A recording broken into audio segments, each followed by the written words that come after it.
اعوذ باللہ من الشیطان الرجیم، بسم اللہ الرحمن الرحیم۔ السلام علیکم ناظرین محترم، آج ہمارے ساتھ موجود ہیں تحریک لبیک پاکستان ڈویژن فیصل آباد کے امیر میاں اکمل حسن صاحب۔ تقریباً ایک دن پہلے ہی ان کا ٹویٹر اکاؤنٹ بھی سسپینڈ ہوا ہے اور ان کی آواز کو دبانے کی کوشش بھی جاری ہے۔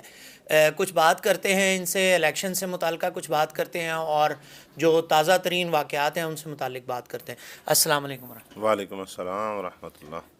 کیا صورتحال دیکھ رہے ہیں اس وقت الیکشن کی، اور الیکشن سے متعلق جو تیاریاں ہیں تحریک لبیک پاکستان کی وہ اس وقت کیسی جا رہی ہیں، اور آپ کے ڈویژن میں جو ڈویژن فیصل آباد ہے اس میں ہم کتنی سیٹیں تحریک لبیک پاکستان کا جیتنا ایکسپیکٹ کر سکتے ہیں؟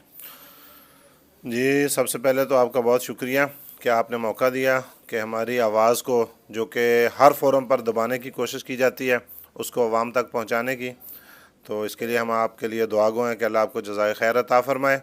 تو جہاں تک تیاریوں کی بات ہے، تیاریاں تحریک لبیک یا رسول اللہ صلی اللہ علیہ وسلم نہ صرف ذمہ داران بلکہ ہر کارکن ہمہ وقت تیار ہوتا ہے میدان عمل کے لیے۔ اور آپ کو پتہ ہے کہ تحریک لبیک تو ایک مسلسل تگ و دو کے عمل میں رہتی ہے، کبھی کوئی مرحلہ ہوتا ہے، کبھی کوئی مرحلہ ہوتا ہے۔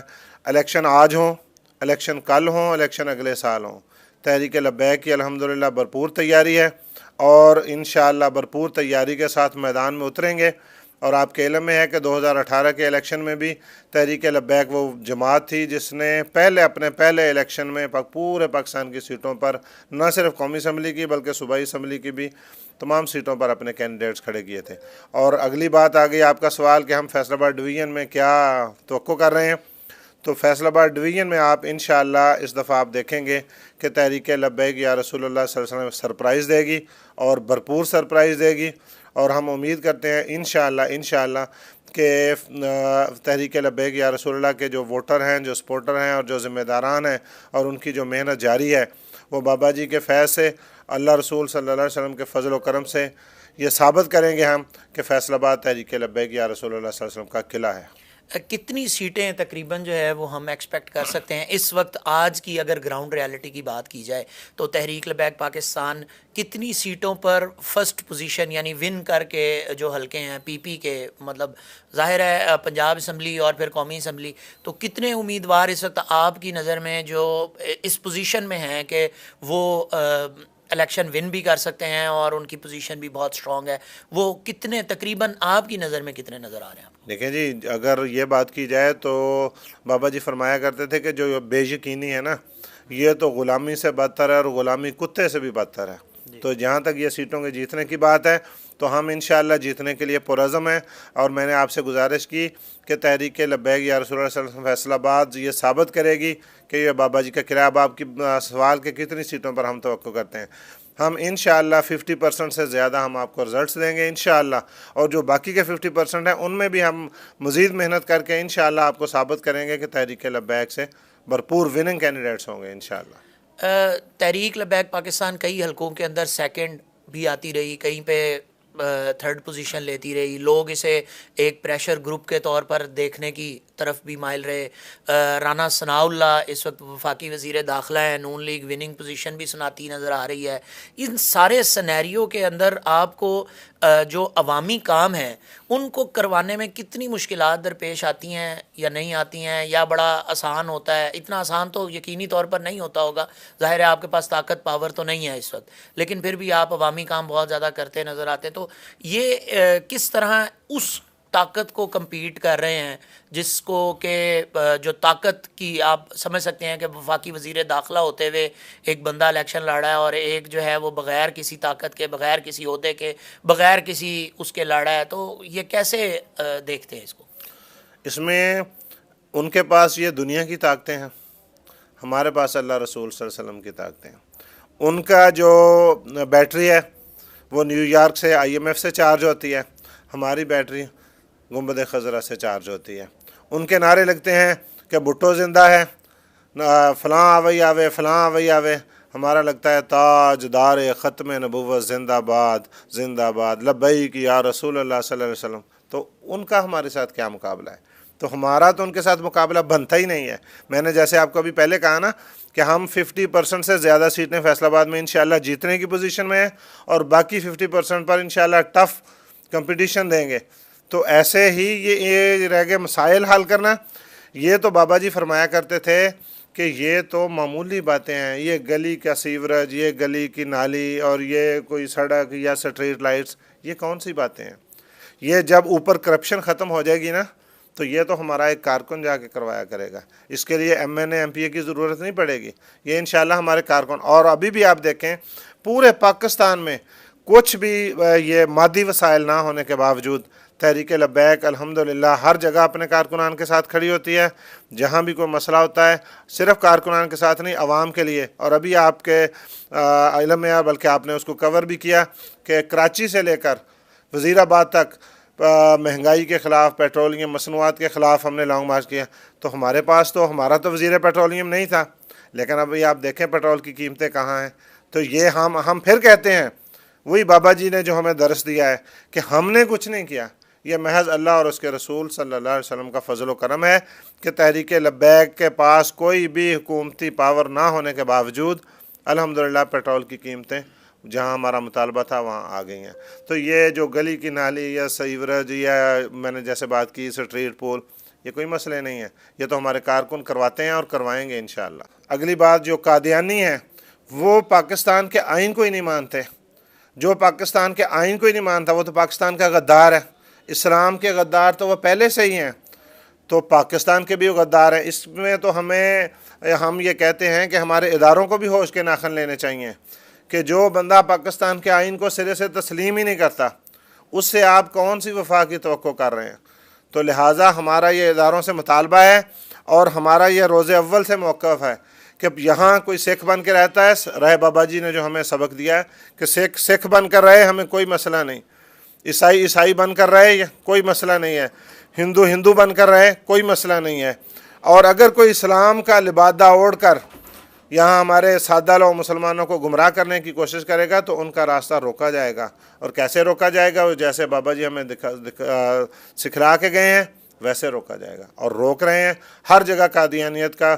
اور ابھی آپ نے دیکھا ہے کہ حالیہ جو عید کے مواقع پر بھی آپ نے دیکھا کہ بہت ساری جگہوں پر قربانیوں کے اور یہ جو کوشش کر رہے تھے تحریک لبیک کے کارکنان نے ان کو بھرپور ایک حکمت عملی کے تحت ان کو روکا ہے اور ان کے خلاف FIRs درج کروائی ہیں. اور یہ پاکستان کی تاریخ میں شاید پہلی مرتبہ ہو رہا ہے کہ اس سطح پر یہ کام ہو رہے ہیں، جبکہ پہلے ایسے نہیں ہوتا تھا. اور المیہ یہ تھا کہ ہمارے سادہ لوگ مسلمان پچھلے سالوں میں ان کے حصے دار ہوتے تھے قربانیوں میں. اور ابھی الحمدللہ بابا جی کے فیض سے بابا جی نے بچے کو سکھلا دیا کہ تاج دار ختم نبوت زندہ باد، کہ ہمارے نبی کے بعد کوئی نبی نہیں آئے گا، جو دعویٰ کرے گا وہ جھوٹا ہے، دجال ہے، کذاب ہے، مرتد ہے، واجب القتل ہے. تو یہ بابا جی نے پوری قوم کو جگا دیا. آج ان کے اوپر قربانیوں پر پابندیاں ہیں، کل مسلمان ان کے حصے دار ہوتے تھے. یہ دیکھیں بابا جی کے فیض سے اللہ نے شعور دیا قوم کو. انتہائی افسوسناک واقعہ آج ایک ہوا سویڈن کے اندر. پھر دوبارہ سے 2 لوگوں نے اجازت مانگی، جن میں سے ایک وہی پرانا تھا جس نے پہلے بھی یہ حرکت کی جون میں.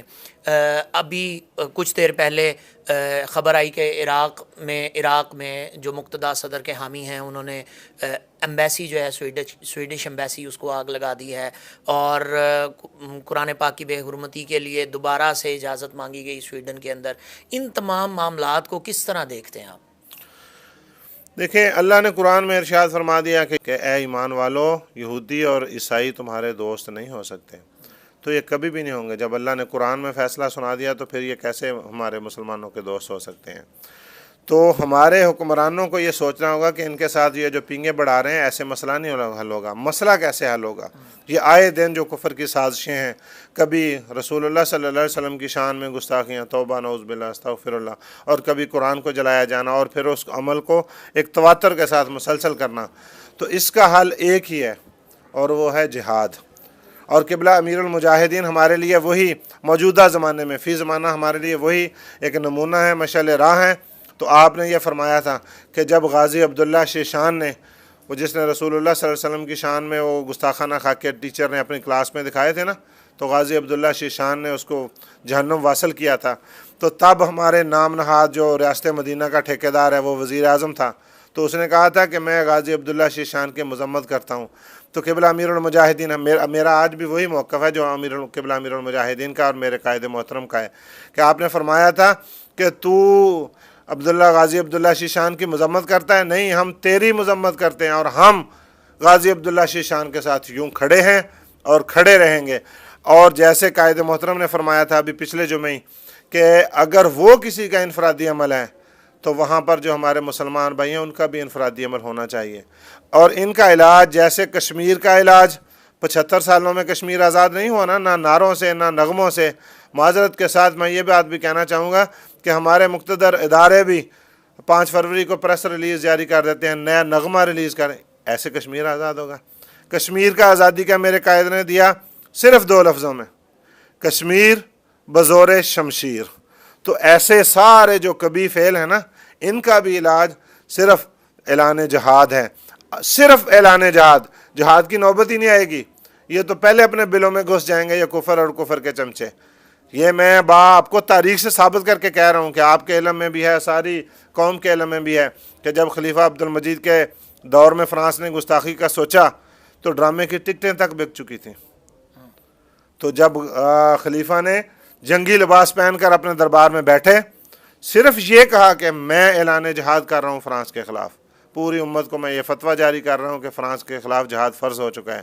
تو میں آج بھی یہی کہہ رہا ہوں کہ بھئی صرف اعلان جہاد کرو، یہ کفر اور کفر کے چمچے تو بلوں میں گھس جائیں گے.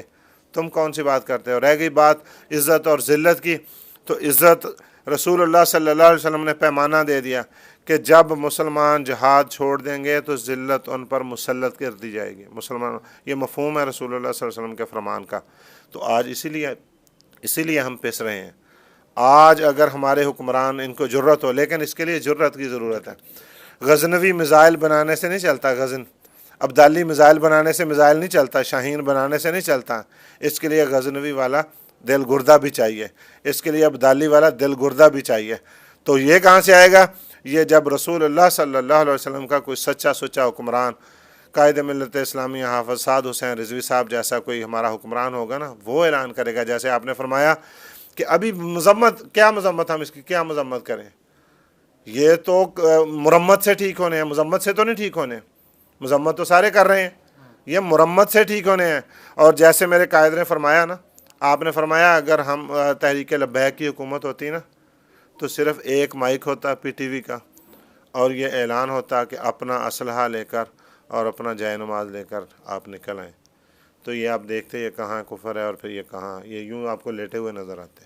یہ ان کا یہی علاج ہے کہ جہاد. آپ نے میاں اکمل حسن صاحب کی گفتگو سنی. مسعود چودھری کو فی الحال تک کے لیے اجازت دیجیے. مزید تفصیلات کے ساتھ، مزید شخصیات کے ساتھ ضرور حاضر ہوں گے. تب تک کے لیے السلام علیکم ورحمۃ اللہ وبرکاتہ.